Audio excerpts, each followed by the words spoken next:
Bonjour à tous. Voici votre première capsule YouTube sur le chapitre 1 qui va traiter des propriétés des fonctions. Comme vous pouvez voir ici dans le graphique, j'ai tracé une fonction.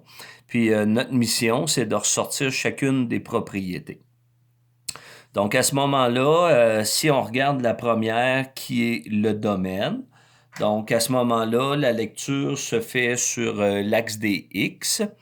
Puis si on se rappelle, pour faire une lecture axe DX, c'est un balayage gauche-droite. Donc on prend le point qui est le plus à l'extrême gauche pour s'en aller jusqu'à l'extrême droite. Fait que si on regarde ici mon balayage avec mon crayon, ça part de -7, -2, puis je tasse vers la droite jusqu'à temps que j'aie plus de fonction.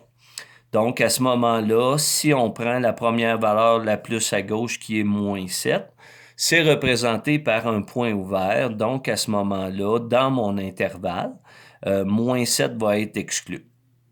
Et en me tassant vers la droite, ma fonction ici sort du graphique. Elle n'est pas arrêtée par un point. Donc, à ce moment-là, je vais chercher l'infini positif.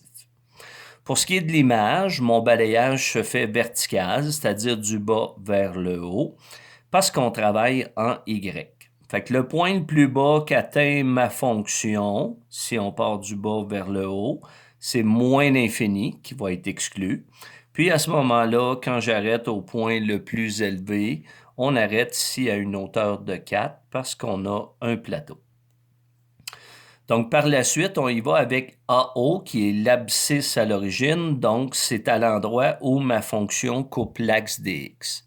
Donc, on se rappelle qu'on peut avoir plus qu'un abscisse à l'origine. Fait que quand on analyse la fonction que j'ai tracée, on coupe à deux endroits. Puis à ce moment-là, on sort la coordonnée en x de nos deux points. Donc ici, on coupe à -5, 5. Puis si on continue un petit peu plus loin, on coupe à 6, 0. Donc mon deuxième abscisse est 6. L'ordonnée à l'origine, j'ai refait le petit graphique avec le point sur l'axe des Y. Donc c'est votre valeur initiale comme en secondaire 3. Fait que si on regarde ma fonction, elle arrête ici, ben, elle n'arrête pas, mais elle coupe l'axe des Y à 0,4. Puis à ce moment-là, l'ordonnée à l'origine est de 4. Pour ce qui est des variations, strictement croissant, strictement décroissant et constant, à ce moment-là, notre lecture se fait sur l'axe des X. Donc, c'est encore un balayage gauche-droite. Donc, quand on lit gauche-droite. Fait qu'à ce moment-là, si on part de -7, -2, on s'aperçoit clairement que la partie de la fonction ici est croissante. Puis à ce moment-là, on donne notre intervalle par rapport à l'axe des X. Fait que ça part ici à -7 points ouverts, donc exclu. Puis ma fonction arrête d'être strictement croissante en X à 0. Décroissante, donc c'est la partie de la fonction à partir de 3, 4 qui descend, descend, descend. Puis à ce moment-là, en faisant une lecture axe dx, on part ici à 3. Puis par balayage horizontal, on voit ici que ça descend, descend, descend. Puis on n'est pas stoppé par un point. Donc, vu que c'est en x, c'est jusqu'à l'infini positif. Exclu, bien sûr. Finalement, ma fonction est constante sur l'axe dx, c'est mon petit plateau, entre 0 et 3. Donc, sous forme d'intervalle, c'est de 0 inclus à 3 inclus. Donc, les signes. Donc, ma fonction peut être positive ou négative.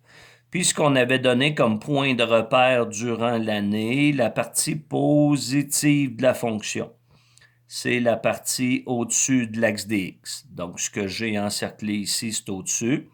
Puis à ce moment-là, on va faire une lecture en X. Donc, on regarde à quel moment je tombe au-dessus de l'axe dx. C'est-à-dire, je me fie à mon abscisse à l'origine, qui est à -5,5. Puis elle arrête d'être positive à mon deuxième point ici, qui est à 6 en X. Sur quel intervalle elle est négative? J'ai deux sections, donc je la nomme sous deux intervalles différents. Donc, j'ai de -7 exclus en X à -5,5 inclus, comme j'ai écrit juste ici. On se rappelle que le symbole union, ça veut dire et, c'est-à-dire c'est un moyen d'identifier qu'il y a un deuxième intervalle. Puis à ce moment-là, à partir de 6 jusqu'à l'infini positif, c'est ma deuxième portion qui est négative. Finalement, les extrémums, on se rappelle qu'un extrémum, c'est le point le plus haut connu, qui est représenté par le maximum absolu, et le point le plus bas connu, qui est le minimum absolu. Fait qu'en termes d'auteur, on a un point connu qui est ici à 4. Donc, jamais elle ira plus haut que 4, comme coordonnée en Y. C'est son max absolu. Puis au niveau du min absolu, vu que la fonction n'est pas arrêtée par un point ici, il n'y en a pas. Parce que la valeur négative la plus basse connue, on ne la connaît pas. Sur ce, c'est la fin de la première capsule.